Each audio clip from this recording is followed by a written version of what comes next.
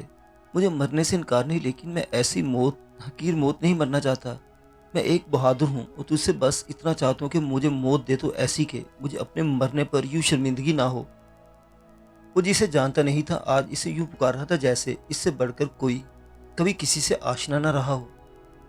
معزز سامعین حضرات، ساشا کی یہ داستان بھی جاری ہے، بقیہ واقعات اگلی قسط میں۔ دیکھتے رہیے اردو ہسٹری۔ اللہ حافظ۔